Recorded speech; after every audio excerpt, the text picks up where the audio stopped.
지금 이 순간 북한 최고 권력의 은밀한 방안에서 벌어졌던 충격적인 비밀이 드러납니다.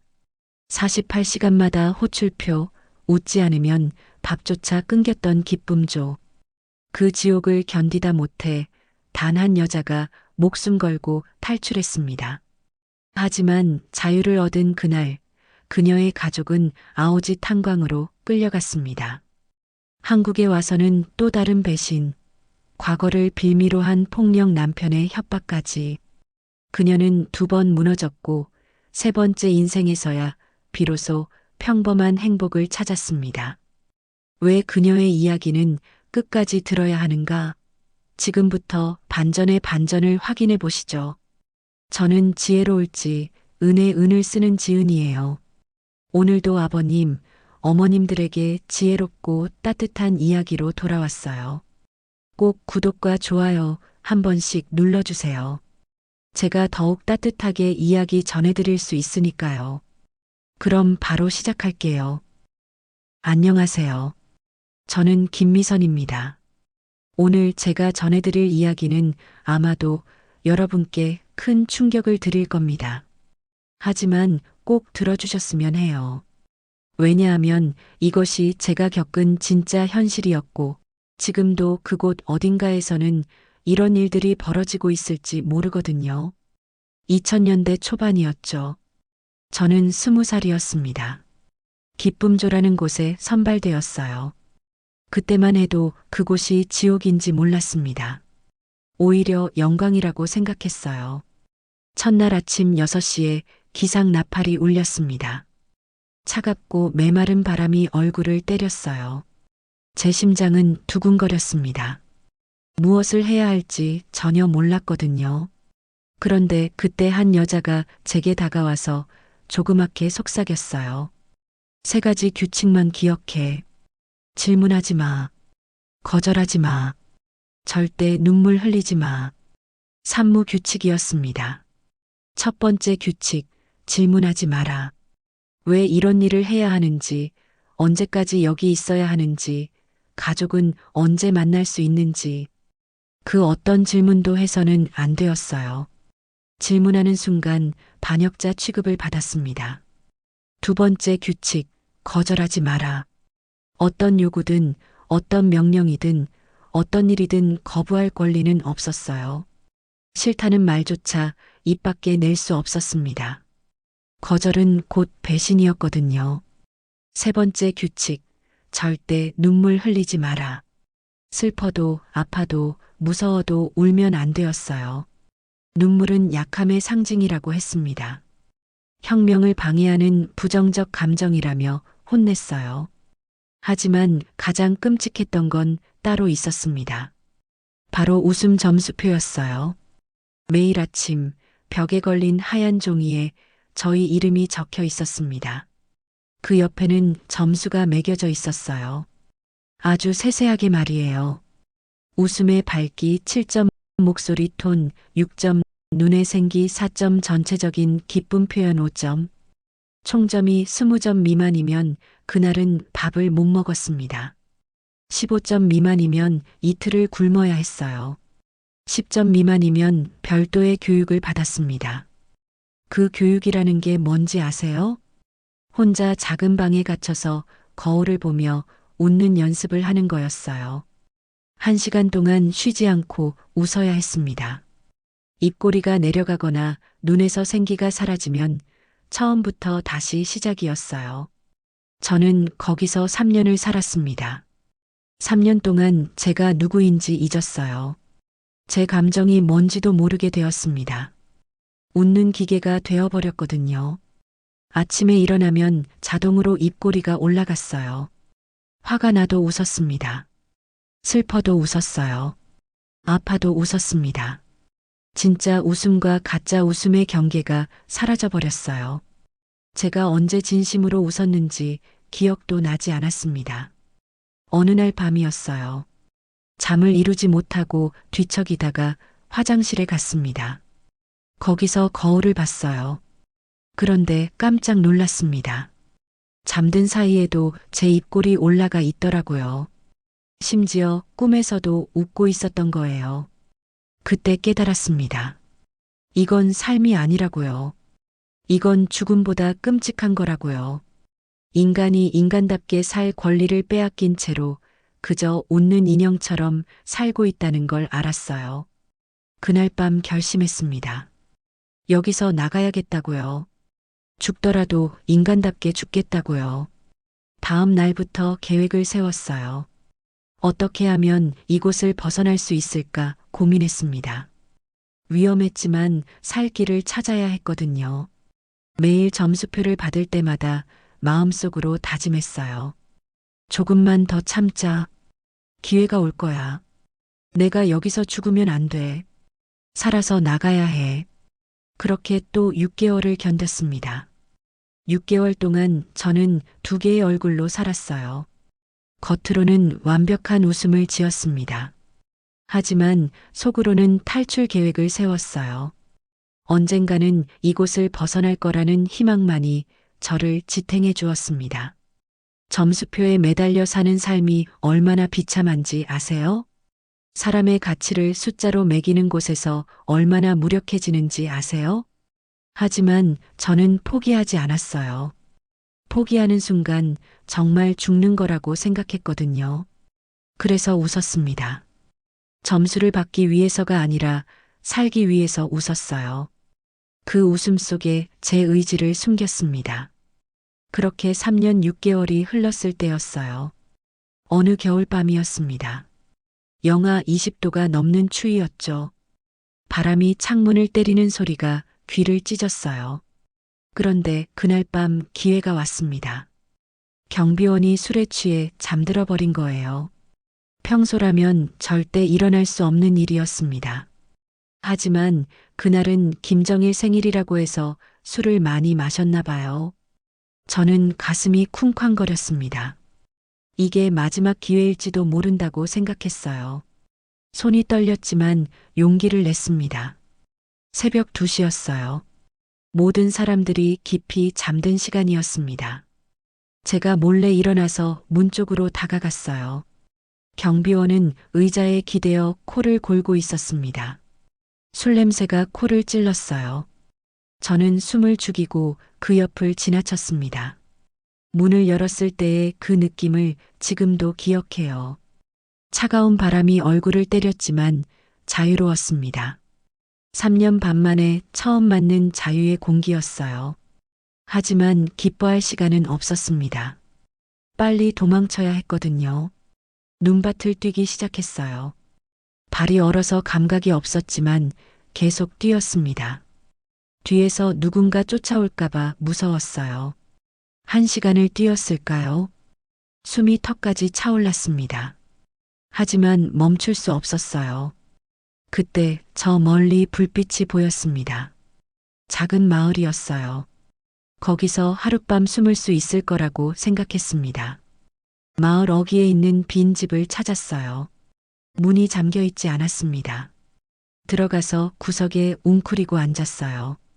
그때서야 실감이 났습니다. 내가 정말 나왔구나. 이제 자유다. 눈물이 왈칵 쏟아졌어요. 3년 반 동안 참았던 눈물이었습니다. 산무 규칙 따위 이제 지킬 필요가 없었거든요. 하지만 기쁨도 잠깐이었어요. 문득 가족 생각이 났습니다. 어머니, 아버지, 남동생. 저를 기쁨조에 보내면서 자랑스러워했던 가족들이요. 내가 이렇게 도망치면 가족들은 어떻게 될까? 혹시 처벌받는 건 아닐까? 그런 생각들이 머릿속을 맴돌았습니다. 하지만 이미 늦었어요. 돌이킬 수 없었습니다. 다음 날 아침부터 본격적인 도주가 시작됐어요. 국경까지 가야 했거든요. 며칠을 걸었는지 모르겠어요. 먹을 것도 없이 잠도 제대로 못 자면서 걸었습니다. 발가락 감각이 사라졌어요. 그런데 국경 근처에서 다른 탈북자들을 만났습니다. 저처럼 목숨 걸고 도망 나온 사람들이었어요. 그들에게서 충격적인 소식을 들었습니다. 기쁨조에서 누군가 도망쳤다며 난리가 났대요. 그 사람 가족들은 전부 아오지 탄광으로 보내졌다고 하더라고요. 그 순간 제 심장이 멈추는 것 같았어요. 아오지 탄광이라니. 아오지는 정치범 수용소였습니다. 그곳에 들어가면 살아서 나올 수 없다고 했어요. 죽을 때까지 강제 노동을 해야 하는 곳이었습니다.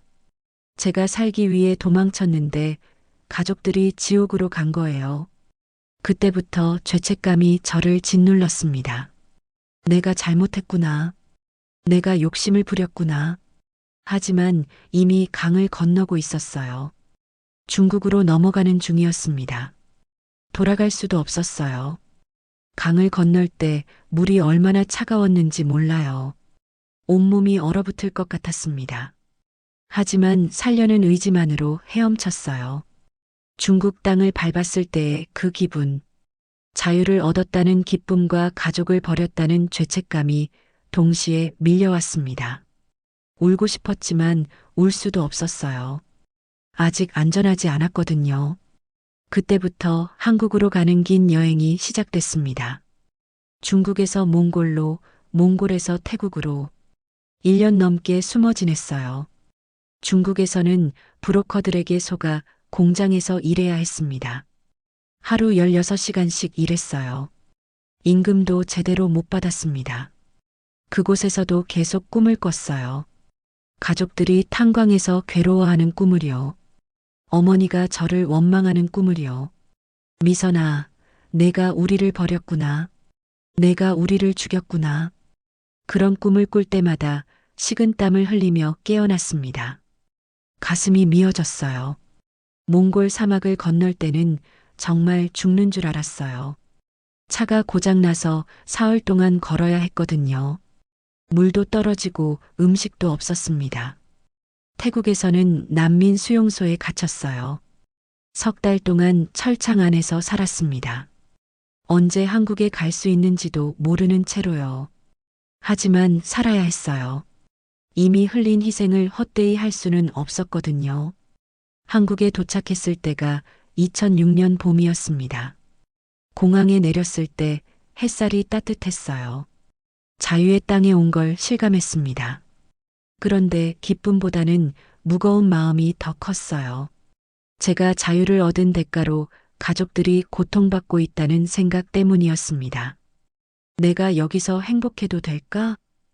내가 웃어도 될까? 내가 살 자격이 있나? 그런 질문들이 계속 저를 괴롭혔어요.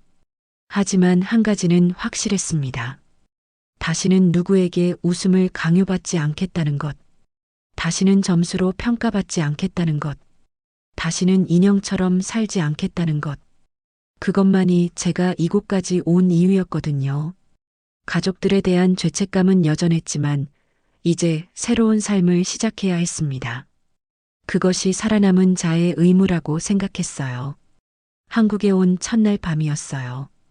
인천공항에서 입국 심사를 받을 때 담당 공무원이 저를 보더니 고생했다며 위로해 주었습니다. 그 말을 들었을 때 무너져 버렸어요. 1년 반 동안 참았던 모든 게 쏟아져 나왔습니다.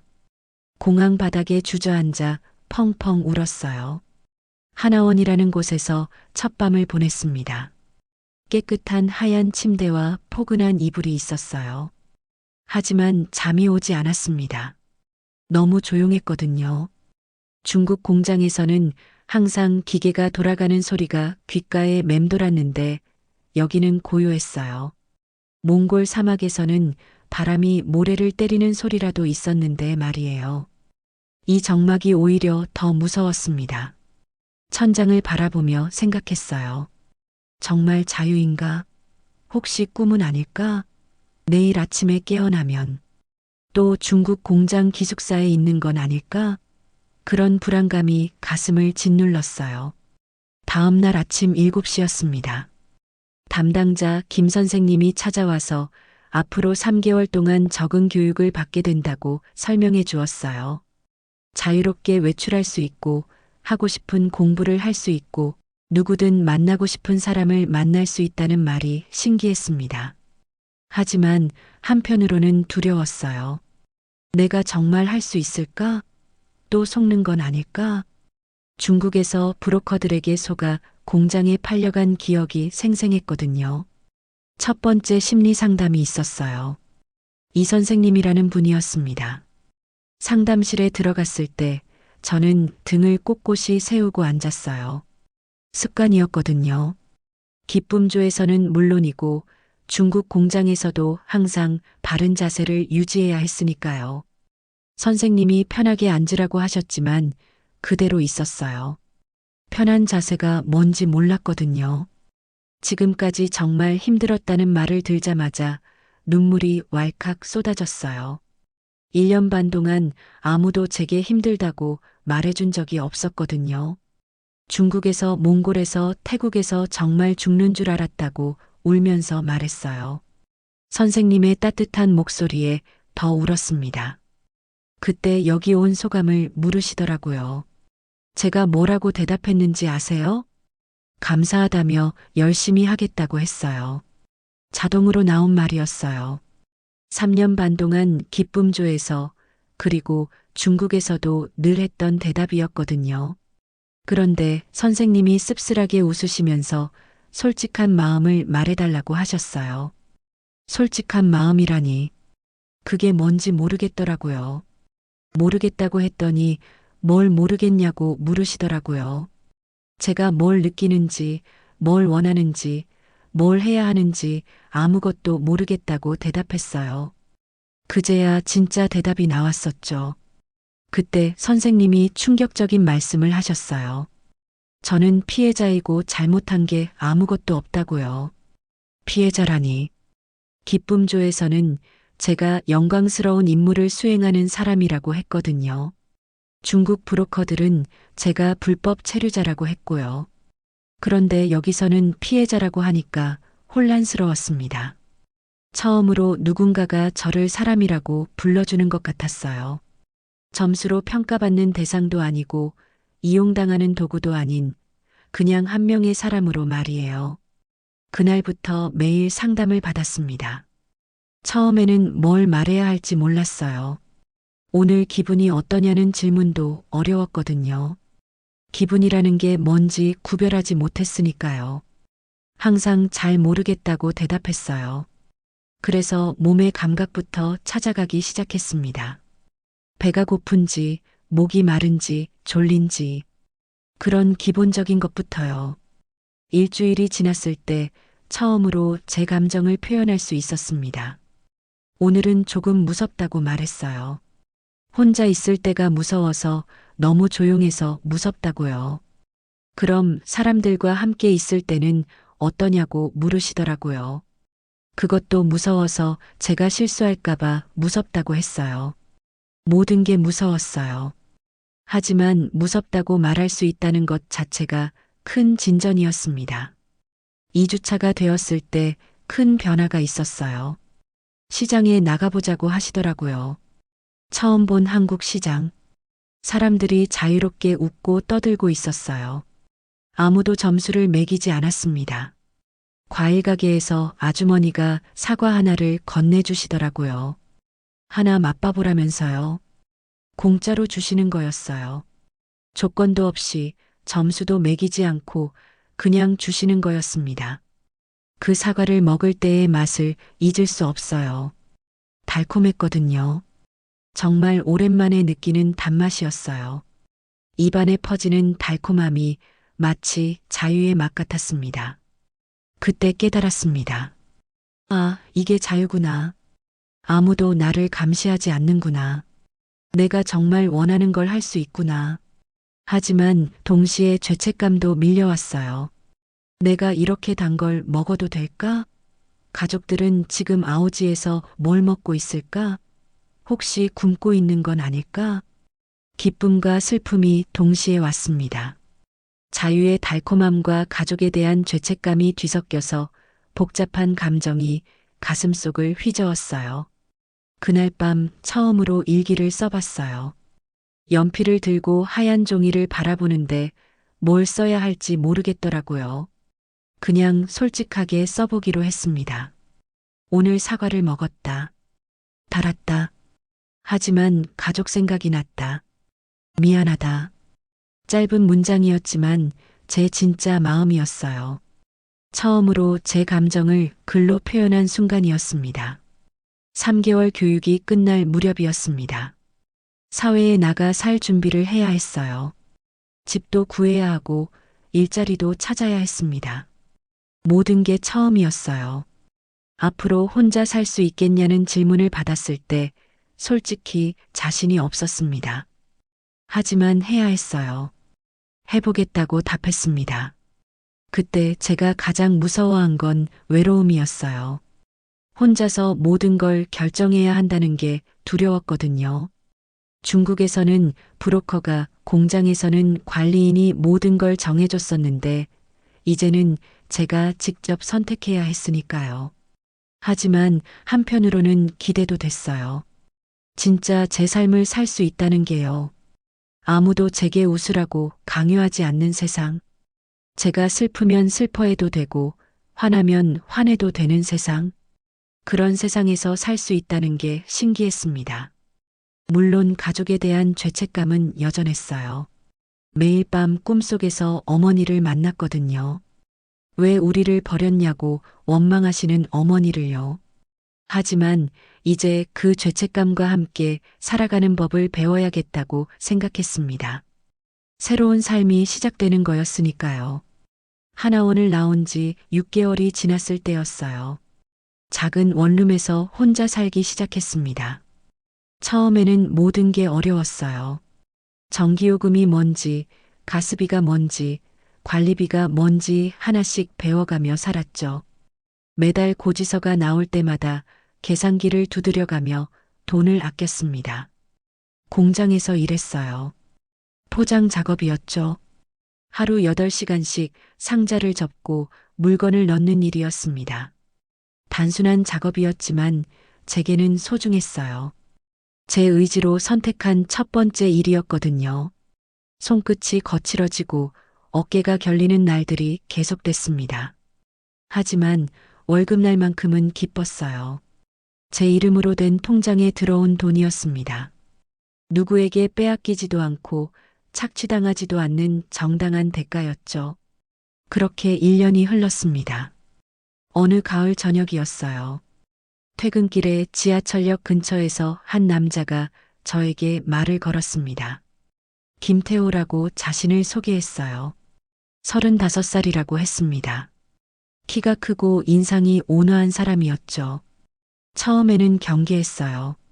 중국에서 브로커들을 겪었던 기억 때문이었습니다. 낯선 남자가 접근하면 일단 의심부터 했거든요. 하지만 태호 씨는 달랐어요. 강요하지 않았습니다. 그냥 커피나 한잔 하자고 조심스럽게 물었죠. 첫 만남에서 태호 씨는 자상했습니다. 제가 말을 더듬어도 끝까지 들어주었어요. 어색한 침묵이 흘러도 재촉하지 않았습니다. 오히려 제가 편안해할 때까지 기다려주더라고요. 처음으로 만난 따뜻한 사람이었어요. 카페에서 마주 앉아 있을 때의 그 느낌이 좋았습니다. 누군가 저에게 관심을 가져준다는 게 신기했거든요. 기쁨조에서는 점수로만 평가받았는데 이 사람은 제 이야기를 진심으로 듣고 있었으니까요. 3달 정도 만났을까요? 일주일에 2~3번씩 만나서 영화도 보고 산책도 했습니다. 태호 씨는 늘 배려심이 많았어요. 제가 좋아하는 음식을 기억해뒀다가 그 식당으로 데려가기도 했죠. 그런데 어느 날 태호 씨가 갑작스럽게 결혼하자고 했습니다. 카페에 앉아서 진지한 표정으로 결혼 얘기를 꺼내더라고요. 제 마음이 얼마나 뛰었는지 몰라요. 누군가 저를 원한다는 게 믿어지지 않았거든요. 기쁨조에서는 물건 취급을 받았는데 이제는 한 사람이 저를 사랑한다고 하니까 꿈만 같았어요. 그때까지만 해도 태호 씨가 진심이라고 생각했습니다. 결혼식은 조촐했어요. 하객도 몇 명 없었습니다. 제 가족은 물론 올 수 없었고 태호 씨 가족들만 참석했죠. 시어머니는 저를 보면서 묘한 눈빛을 보내셨어요. 마치 뭔가 아는 것 같은 탐탁지 않아 하는 표정이었습니다. 신혼집은 작은 투룸이었어요. 제가 살던 원룸보다는 컸죠. 처음 몇 주는 정말 행복했습니다. 아침에 일어나면 옆에 누군가 있다는 게 좋았어요. 더 이상 혼자가 아니라는 안도감에 매일 감사했죠. 하지만 한 달이 지나면서 태호 씨가 변하기 시작했어요. 제가 어디서 왔는지 자꾸 캐묻기 시작했습니다. 처음에는 그냥 궁금해서 묻는 줄 알았어요. 부부가 되었으니 서로에 대해 더 알고 싶어 하는 게 당연하다고 생각했죠. 하지만 점점 집요해졌습니다. 왜 가족 얘기는 안 하냐고, 고향 친구들은 없냐고, 혹시 숨기는 거 있냐고 계속 추궁했어요. 저는 대답할 수 없었습니다. 탈북자라는 걸 밝히고 싶지 않았거든요. 아직 사회의 시선이 곱지 않던 때였으니까요. 매번 얼버무리며 넘어갔지만 태호 씨의 의심은 깊어져만 갔어요. 눈빛이 달라졌습니다. 결혼 전의 따뜻함은 사라지고 뭔가 계산적인 느낌이 들기 시작했죠. 그런데 결혼 2달째 되던 어느 저녁이었어요. 태호 씨가 직장에서 일찍 들어왔습니다.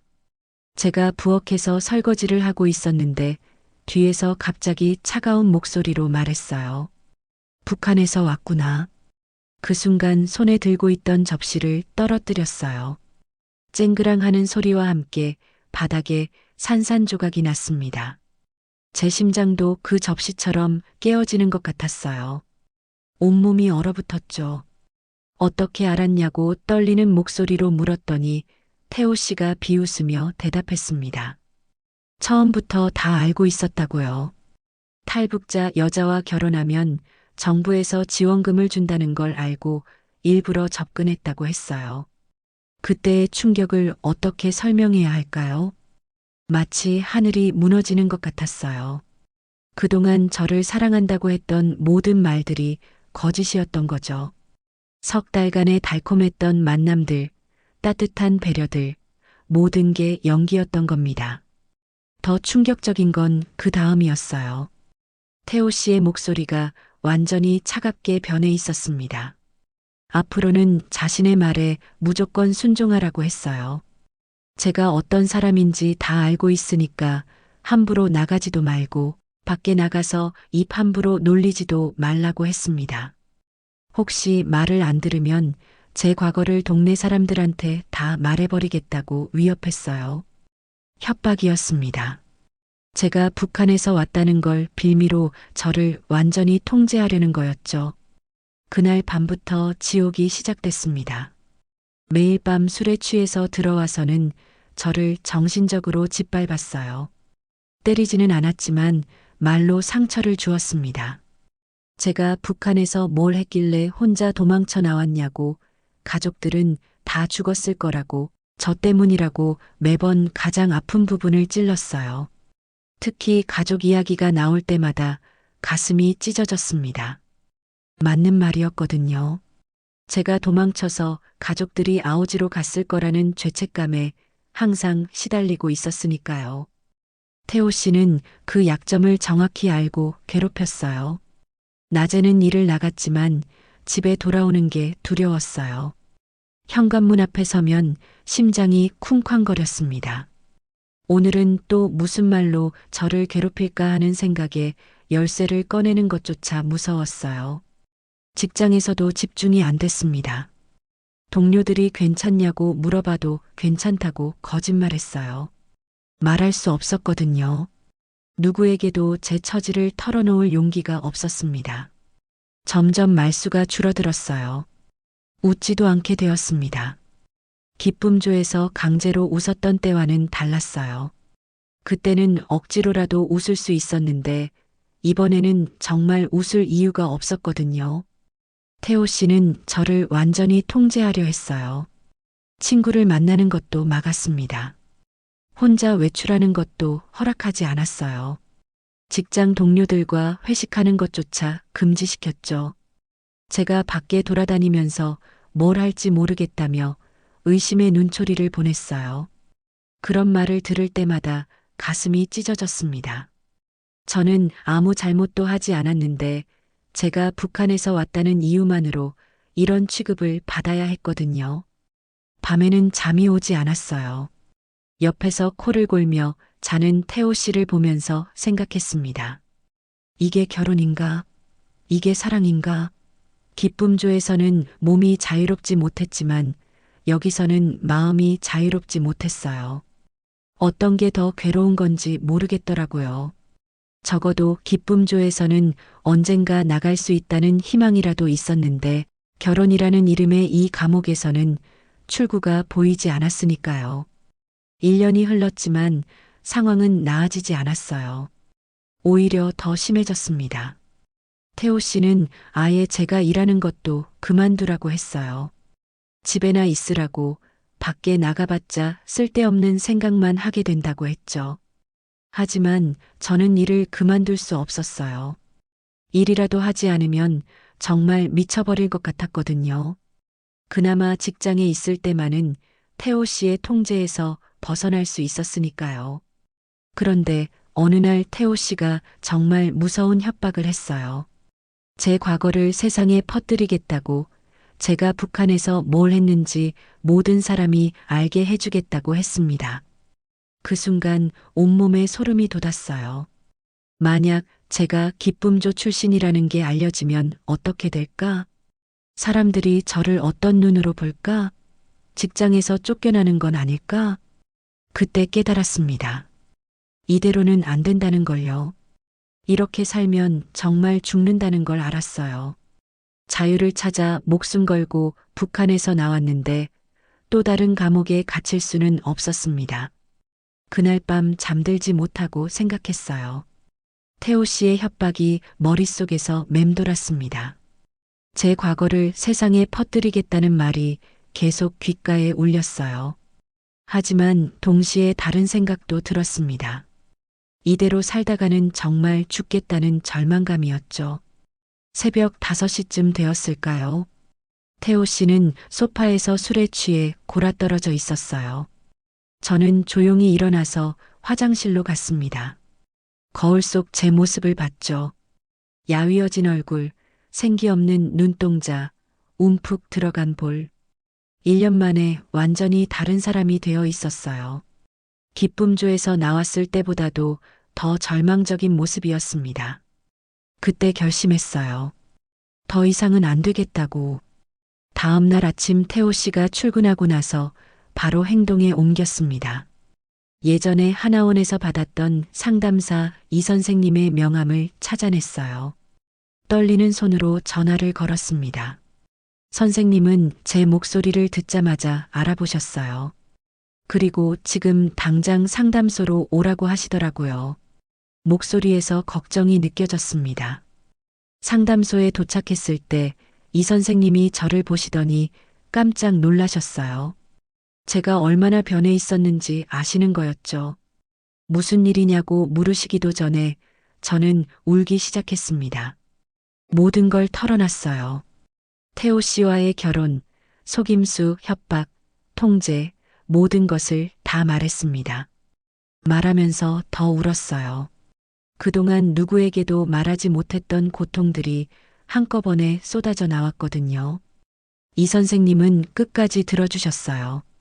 중간에 끊지도 않으시고 제가 다 말할 때까지 기다려 주셨습니다.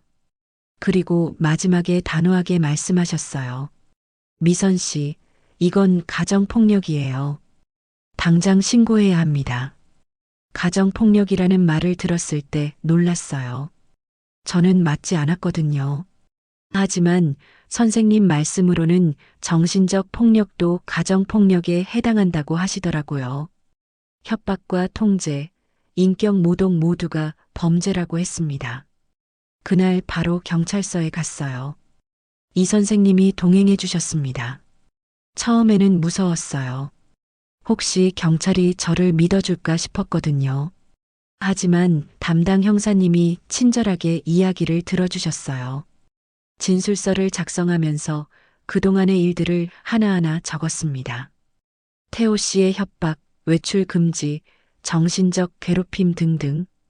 글로 써내려가니까 더 생생하게 느껴졌어요. 정말 끔찍한 일들이었구나 싶었죠. 형사님이 말씀하시기를 접근금지 명령을 신청할 수 있다고 하셨어요. 법원에서 결정이 나면 태호 씨가 저에게 100m 이내로 접근하지 못하게 할 수 있다는 거였습니다. 100m라는 거리가 얼마나 안전하게 느껴졌는지 몰라요. 그 정도면 태호 씨가 저를 보지도 못할 거니까요. 저도 태호 씨의 얼굴을 보지 않고 살 수 있을 것 같았습니다. 법원에 가는 날이었어요. 재판이라고 하기에는 너무 간단했습니다.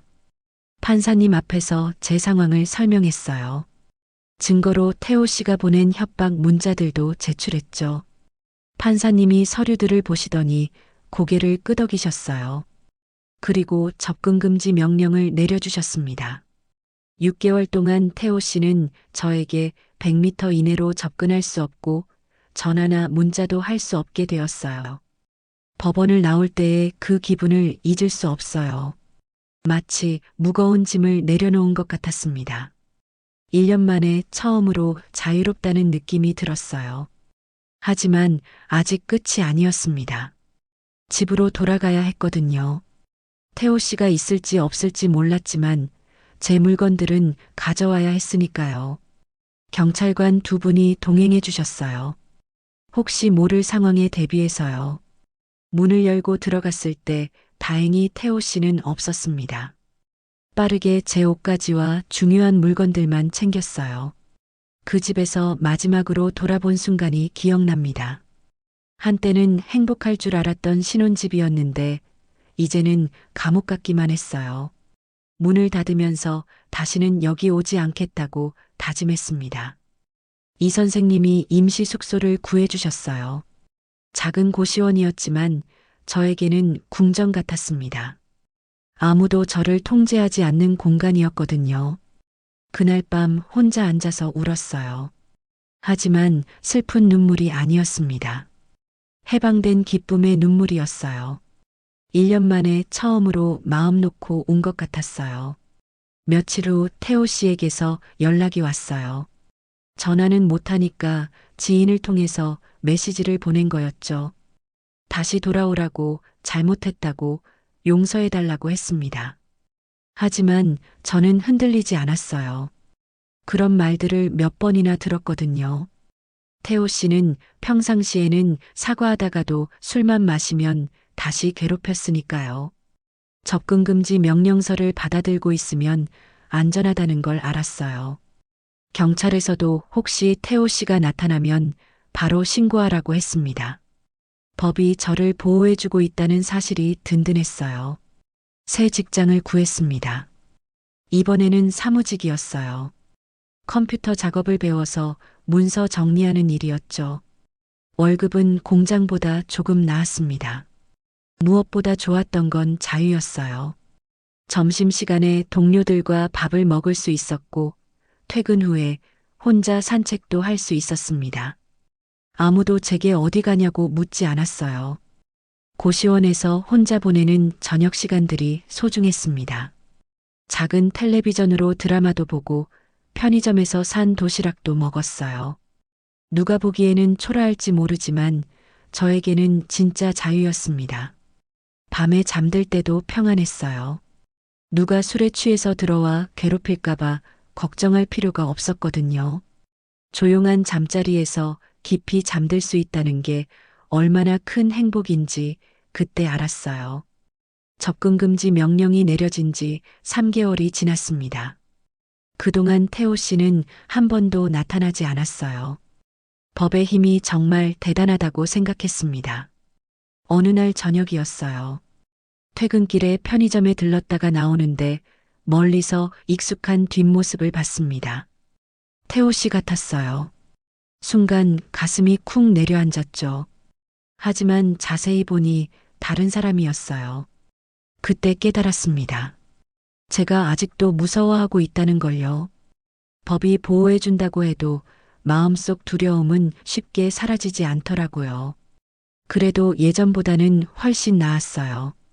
적어도 실제로 괴롭힘을 당하지는 않으니까요. 시간이 지나면 이 두려움도 사라질 거라고 생각했습니다. 6개월이 다 되어갈 무렵이었어요. 접근금지 명령을 연장할지 고민했습니다. 이 선생님은 연장하는 게 좋겠다고 하셨어요. 아직 완전히 안전하다고 볼 수 없다면서요.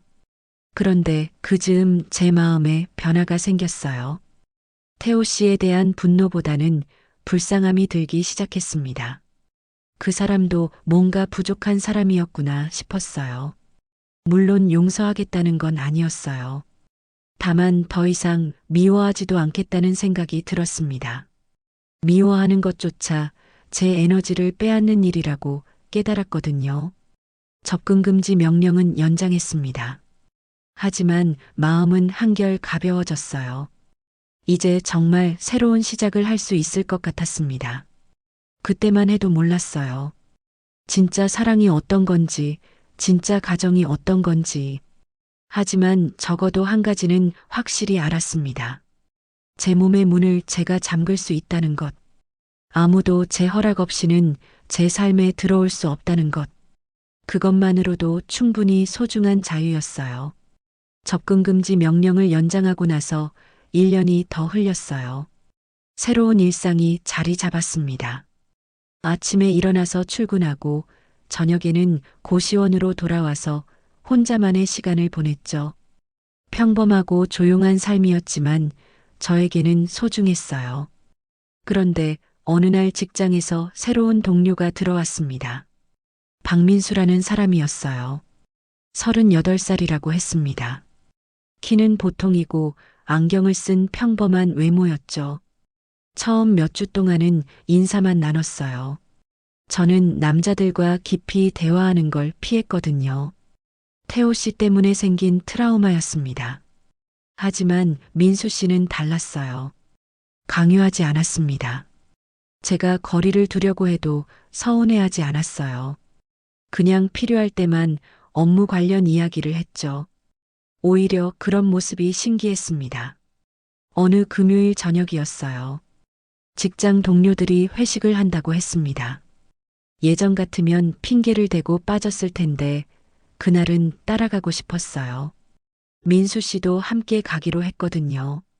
회식 자리에서 민수 씨를 더 자세히 관찰할 수 있었습니다. 술을 많이 마시지 않았어요. 다른 사람들이 떠들어도 조용히 듣기만 했죠. 가끔 웃기는 이야기를 해서 분위기를 띄우기도 했고요. 집에 가는 길이었어요. 지하철역까지 같은 방향이었습니다. 민수 씨가 조심스럽게 말을 걸었어요. 오늘 회식 어땠냐고, 재미있었냐고 물었죠. 처음으로 민수 씨와 개인적인 대화를 나눴습니다. 회사 이야기, 취미 이야기, 별것 아닌 일상 얘기들이었어요. 하지만 오랜만에 편안한 대화였습니다. 그때부터 민수 씨와 조금씩 가까워졌어요. 점심시간에 함께 밥을 먹기도 했고, 퇴근 후에 커피를 마시기도 했습니다. 하지만 항상 적당한 거리를 유지했어요. 민수 씨는 절대 개인적인 질문을 하지 않았습니다. 제가 어디서 왔는지, 가족은 어떻게 되는지, 결혼 경험은 있는지, 그런 걸 묻지 않았어요. 오히려 제가 신기할 정도였죠. 3개월 정도 지났을까요? 민수 씨가 조심스럽게 물었습니다. 이번 주말에 영화나 보러 갈까 하고요. 단둘이 만나자는 게 아니라 다른 동료들도 함께 가자는 거였어요. 하지만 그날 다른 동료들은 갑작스런 일로 모두 못 오게 되었습니다. 결국 민수 씨와 둘이서 영화를 보게 되었어요. 처음에는 어색했지만 점점 편해졌죠. 영화가 끝나고 카페에 갔습니다. 민수 씨가 말했어요. 제가 항상 조심스러워 보인다고 무슨 어려운 일이 있었나 싶다고 했죠. 하지만 굳이 말하지 않아도 된다고 덧붙였어요. 그 말을 들었을 때 가슴이 따뜻해졌습니다. 누군가 제 마음을 알아주지만 강요하지 않는다는 게 고마웠거든요. 그날 밤 고시원에서 생각했어요. 민수 씨는 정말 다른 사람이구나. 태호 씨처럼 캐묻지도 않고 통제하려고 하지도 않는구나. 6개월이 더 흘렸습니다. 민수 씨와 자주 만나게 되었어요. 하지만 여전히 친구 사이였죠. 민수 씨가 먼저 선을 넘지 않았거든요. 어느 날 민수 씨가 말했습니다. 자신이 저를 좋아한다고요. 하지만 제가 부담스러워하면 지금처럼 친구로 지내도 괜찮다고 했어요. 모든 걸 제게 맡긴다고 했습니다. 그때 깨달았어요. 이 사람은 정말 다르구나. 자신의 감정을 솔직하게 말하면서도 저를 압박하지 않는구나. 한 달 정도 고민했습니다. 민수 씨를 만날 때마다 관찰했어요. 정말 믿을 수 있는 사람일까? 또 다른 태호 씨는 아닐까? 하지만 민수 씨는 일관적이었어요. 제가 고민하는 동안에도 변하지 않았습니다. 여전히 친절했고 배려심이 많았고 강요하지 않았어요. 드디어 결심했습니다. 민수 씨와 사귀어 보기로요. 하지만 조건이 있었어요. 천천히 가자고 서두르지 말자고 했습니다. 민수 씨는 흔쾌히 동의했어요. 제가 편안해할 때까지 기다리겠다고 했죠. 그리고 한 가지 더 말했습니다. 서로 지킬 규칙을 정하자고요. 첫 번째 규칙 늦으면 연락하기. 서로 걱정하지 않도록 말이에요. 두 번째 규칙 화내지 않기. 화가 나면 일단 시간을 두고 대화하기. 세 번째 규칙 서로 과거를 묻지 않기. 말하고 싶을 때까지 기다리기. 세 번째 규칙을 들었을 때 정말 놀랐어요. 마치 제 마음을 읽은 것 같았거든요. 민수 씨도 뭔가 말하기 어려운 과거가 있나 보다 싶었죠. 그렇게 사귀기 시작했습니다. 정말 천천히 시작했어요. 손을 잡는 것도 한 달 후였고 키스는 석 달 후였습니다. 모든 게 제가 편안해할 때까지 기다려 주었어요. 민수 씨와 함께 있으면 평안했습니다. 아무것도 숨기려고 애쓰지 않아도 되었어요. 과거를 묻지 않으니까 거짓말할 필요도 없었죠. 1년 정도 사귄 후에 민수 씨가 결혼 이야기를 꺼냈어요. 하지만 이번에도 강요하지 않았습니다. 생각해보고 대답해달라고 했죠. 저는 솔직하게 말했어요. 결혼에 대한 두려움이 있다고, 예전에 안 좋은 경험이 있었다고 했습니다. 자세한 내용은 말하지 않았지만 민수 씨는 이해한다고 했어요. 그리고 약속했습니다. 결혼해도 지금처럼 서로를 존중하겠다고. 과거는 과거고 오늘은 우리 것이라고 말했어요. 그 말을 들었을 때 눈물이 났어요. 과거는 내 것, 오늘은 우리의 것. 그보다 아름다운 말이 있을까요? 결혼식도 조촐하게 했습니다. 가족들 몇 명과 친한 동료들만 참석했어요. 제 과거를 아는 사람은 이 선생님 뿐이었죠. 신혼집에서의 첫날 밤이었어요. 민수 씨가 작은 메모지를 식탁에 놓고 갔더라고요. 거기에 적혀 있었습니다. 늦으면 연락하기, 화내지 않기, 서로 묻지 않기, 그리고 하나 더 매일 사랑한다고 말하기. 네 번째 규칙이 생긴 거였어요. 그날부터 저희는 매일 사랑한다고 말했습니다. 아침에 일어나서도 저녁에 만나서도요. 결혼 생활은 정말 달랐어요. 민수 씨는 제가 어디 가든 묻지 않았습니다. 늦게 들어와도 화내지 않았어요. 다만 걱정했다고, 연락 없어서 불안했다고 말했죠. 그런 모습이 고마웠습니다. 통제가 아닌 걱정이라는 걸 알 수 있었거든요. 가끔 제가 울적해할 때가 있었어요. 가족 생각이 날 때였죠. 그럴 때마다 민수 씨는 옆에서 조용히 있어 주었습니다. 무슨 일이냐고 묻지 않고 그냥 안아주었어요. 결혼 1년이 지났을 때 깨달았습니다. 이게 진짜 사랑이구나. 서로를 있는 그대로 받아들이는 거구나. 민수 씨도 저에게 자신의 과거를 말하지 않았어요. 하지만 상관없었습니다. 지금 이 순간에 민수 씨가 좋았거든요. 어느 날 저녁 민수 씨가 말했습니다. 저와 결혼한 게 인생에서 가장 잘한 일이라고요. 제가 있어서 세상이 따뜻하다고 했어요. 그 말을 들으면서 생각했습니다. 저도 마찬가지라고. 민수 씨가 있어서 제가 다시 살 수 있게 되었다고. 기쁨조에서 강요받았던 웃음이 아닌 진짜 웃음을 되찾았어요. 태호 씨에게 통제받았던 삶이 아닌 자유로운 삶을 살게 되었죠. 그렇게 저는 평범한 행복을 찾았습니다. 화려하지 않아도, 특별하지 않아도 괜찮았어요. 서로를 존중하고 사랑하는 것만으로도 충분했거든요. 민수 씨와 결혼한 지 2년이 지났을 때였어요. 안정된 일상이 자리 잡았습니다. 아침에 같이 일어나서 출근하고 저녁에는 함께 저녁을 먹으며 하루를 마무리했죠. 평범하지만 행복한 나날들이었어요. 하지만 가끔 밤에 혼자 있을 때면 생각이 많아졌습니다. 가족들 말이에요. 아직도 아오지 탄광에 있을까? 살아있기는 할까? 그런 생각들이 가슴을 무겁게 만들었어요. 어머니의 얼굴이 떠올랐습니다. 제가 기쁨조에 선발되었을 때 자랑스러워 하시던 모습이요. 그런 어머니가 지금은 어떤 모습일까 상상하면 견딜 수 없었어요. 남동생도 생각났습니다. 제가 도망칠 때 16살이었거든요. 이제는 30이 넘었겠죠. 혹시 결혼은 했을까? 아이들도 있을까? 아니면 탄광에서 죽었을까? 그런 생각들이 밀려올 때마다 죄책감이 저를 짓눌렀어요. 나만 이렇게 행복하게 살아도 되는 걸까? 가족들이 고생하고 있는데 나만 웃어도 되는 걸까? 민수 씨는 제가 우울해할 때를 알고 있었어요. 말하지 않아도 눈치챘죠. 그럴 때마다 조용히 옆에 앉아서 제 손을 잡아주었습니다. 무슨 일이냐고 묻지는 않았어요. 그냥 함께 있어 주었죠.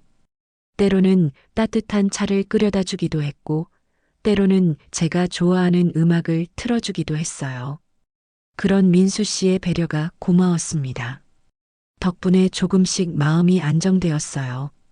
하지만 근본적인 죄책감은 사라지지 않았습니다. 어느 날 텔레비전에서 탈북자 관련 다큐멘터리를 봤어요. 북한에 남은 가족들을 그리워하는 탈북자들의 이야기였습니다. 그들도 저와 같은 마음이었더라고요. 프로그램에서 한 탈북자가 말했어요. 자신은 매달 돈을 모아서 북한 인권단체에 기부한다고요. 직접 도울 수는 없지만 그나마 할 수 있는 일이라고 했습니다. 그 말을 듣고 깨달았어요. 저도 뭔가 할 수 있겠구나. 가족들을 직접 도울 수는 없지만 다른 방법이 있을 거라고 생각했어요. 다음 날 인터넷으로 북한 인권단체들을 찾아봤습니다. 여러 곳이 있더라고요.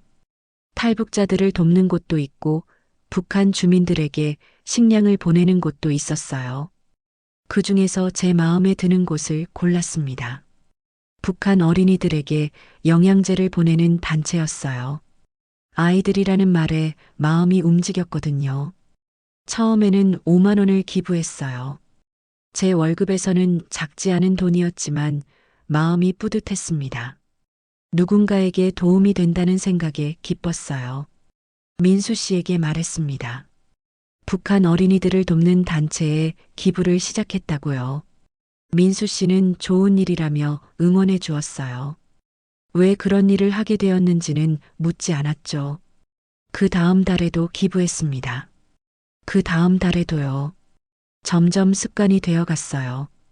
월급을 받으면 가장 먼저 기부금을 따로 떼어 놓았습니다. 기부를 시작한 지 6개월이 지났을 때 변화를 느꼈어요. 죄책감이 조금씩 줄어들고 있었거든요. 물론 완전히 사라지지는 않았지만 예전보다는 마음이 편했습니다. 기부 단체에서 보내온 소식지를 읽을 때마다 보람을 느꼈어요. 제가 보낸 돈으로 북한 어린이들이 영양제를 받았다는 소식이었거든요. 직접 보지는 못하지만 도움이 되고 있다는 확신이 들었어요. 어느 날 민수 씨가 말했습니다. 요즘 제가 많이 밝아졌다고요. 예전보다 웃음이 늘었다고 했어요. 저도 그걸 느끼고 있었습니다.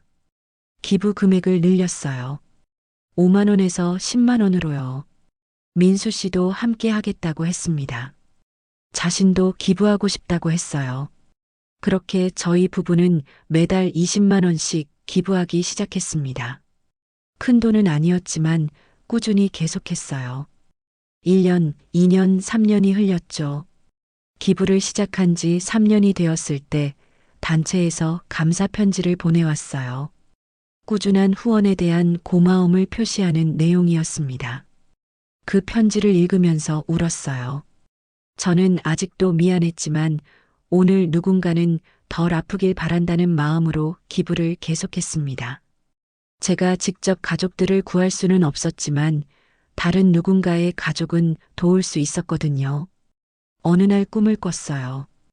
어머니가 나타나서 말씀하시는 꿈이었습니다. 미선아, 내가 하는 일이 자랑스럽다고 계속 그렇게 살아라고 하시더라고요. 꿈에서 깨어나서 울었습니다. 정말 어머니가 하신 말씀일까 싶었어요. 아니면 제가 듣고 싶은 말을 꿈으로 꾼 걸까요? 어쨌든 그 꿈 덕분에 마음이 한결 편해졌습니다. 민수 씨에게 그 꿈 이야기를 했어요. 민수 씨는 분명히 어머니가 하신 말씀일 거라고 했습니다. 저를 사랑하는 어머니라면 당연히 그렇게 말씀하실 거라고 했어요. 기부를 시작한 지 5년이 지났습니다. 그동안 1,000만 원이 넘는 돈을 기부했어요. 큰 돈은 아니지만 꾸준히 계속한 것에 의미가 있다고 생각했습니다.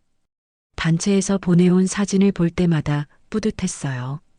건강해 보이는 북한 어린이들의 모습이었습니다. 혹시 그 중에 제 가족과 닮은 아이는 없을까 하며 한 명씩 살펴봤어요. 어느 날 길을 걷다가 노숙자 할아버지를 봤습니다. 추운 겨울날이었는데 얇은 옷을 입고 계시더라고요. 그때 생각했어요. 멀리 있는 사람만 도울 게 아니라 가까이 있는 사람도 도와야겠다고. 그날부터 작은 나눔들을 시작했어요. 지하철에서 만난 노숙자에게 따뜻한 빵을 사드리기도 하고 길에서 만난 할머니의 무거운 짐을 들어드리기도 했죠. 큰 돈은 아니었지만 마음은 컸어요. 누군가에게 작은 도움이 된다는 것만으로도 의미가 있다고 생각했습니다. 민수 씨도 저와 함께 했어요. 함께 봉사활동도 하고 어려운 이웃들을 도왔습니다. 부부가 함께 선한 일을 한다는 게 행복했어요. 그렇게 살다 보니 제 마음도 많이 변했습니다. 예전처럼 죄책감에만 시달리지 않게 되었어요. 물론 가족들에 대한 그리움은 여전했지만 그것과 함께 살아가는 법을 배웠습니다. 어느 날 민수 씨가 말했어요. 저와 함께 살면서 많이 배웠다고요. 남을 돕는 기쁨을 알게 되었다고 했습니다. 저도 마찬가지였어요. 혼자서는 할 수 없었던 일들을 민수 씨와 함께 해나갈 수 있었거든요. 사랑하는 사람과 함께 선한 일을 한다는 것의 소중함을 알게 되었습니다. 밤에 잠들기 전에 생각했어요. 오늘 하루도 누군가에게 작은 도움이 되었구나. 비록 제 가족들을 직접 도울 수는 없지만 다른 누군가의 가족은 도왔구나. 그런 생각을 하면 마음이 평안해졌습니다. 죄책감보다는 보람이 더 컸어요. 제가 받은 사랑을 다른 사람들에게 나누어 주는 것. 그것이 제가 할 수 있는 최선이었습니다. 민수 씨와 결혼한 지 7년이 흘렸어요. 지금 저는 42살입니다. 기쁨조에 있었던 20살 때와는 완전히 다른 사람이 되었어요. 그때는 웃음조차 점수로 평가받는 인형이었는데 지금은 진짜 웃음을 아는 사람이 되었죠. 오늘 아침도 평범하게 시작됐습니다. 민수 씨와 함께 일어나서 아침을 먹고 출근 준비를 했어요. 현관에서 인사를 나눌 때 민수 씨가 말했습니다. 사랑한다고요. 저도 대답했어요. 나도 사랑한다고. 이제는 자연스럽게 나오는 말이 되었습니다. 처음에는 어색했는데 지금은 하루도 빠뜨릴 수 없는 소중한 인사가 되었어요. 직장에서의 하루도 평온했습니다. 동료들과 점심을 먹고 업무를 처리하고 가끔 농담도 주고받았어요. 누구도 제가 어디서 왔는지 묻지 않았습니다. 그냥 김미선이라는 한 사람으로 대해주었죠. 퇴근길에 은행에 들렸어요. 이번 달 기부금을 송금하러 갔거든요. 이제는 습관이 되어서 자동으로 발길이 향했습니다. 10만 원을 북한 어린이 지원 단체에, 10만 원을 국내 소외계층 지원 단체에 보냈어요. 은행 직원이 친절하게 응대해 주었습니다. 정기적으로 기부하시는 분이라며 고맙다고 했어요. 그런 말을 들을 때마다 뿌듯했습니다. 집에 돌아와서 민수 씨와 저녁을 먹었어요. 오늘 있었던 일들을 나누면서 편안한 시간을 보냈습니다. 텔레비전에서는 뉴스가 나왔는데 북한 관련 소식이 있더라고요. 순간 마음이 무거워졌습니다. 여전히 그곳 소식을 들으면 가족들이 생각났거든요. 민수 씨가 제 표정 변화를 눈치채고 조용히 제 손을 잡아주었어요. 그날 밤 잠들기 전에 서랍에서 작은 사진 한 장을 꺼냈습니다. 가족 사진이었어요. 탈북할 때 가져온 유일한 가족의 흔적이었죠. 어머니, 아버지, 남동생과 함께 찍은 사진이었습니다. 사진 속 가족들은 모두 웃고 있었어요. 그때만 해도 행복했던 때였죠. 제가 기쁨조에 선발되기 전 가족이 모두 함께였던 시절의 모습이었습니다. 사진을 보면서 조용히 말했어요. 어머니, 아버지, 동생아. 미안해요. 정말 미안해요.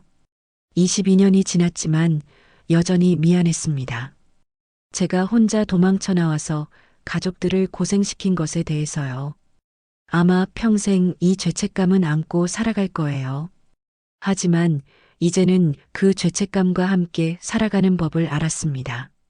자책하기만 하는 게 아니라 뭔가 의미 있는 일을 하면서 살아가는 거죠. 사진을 가슴에 안고 기도했습니다. 제가 여기서 받은 사랑을 다른 사람들에게 나누어 드리고 있어요. 비록 여러분을 직접 도울 수는 없지만 다른 누군가의 가족들은 도울 수 있었어요. 그것만으로도 의미가 있겠죠? 그리고 덧붙였어요. 아직도 아오지에 계시다면 제가 매일 기도하고 있다는 걸 알아주세요.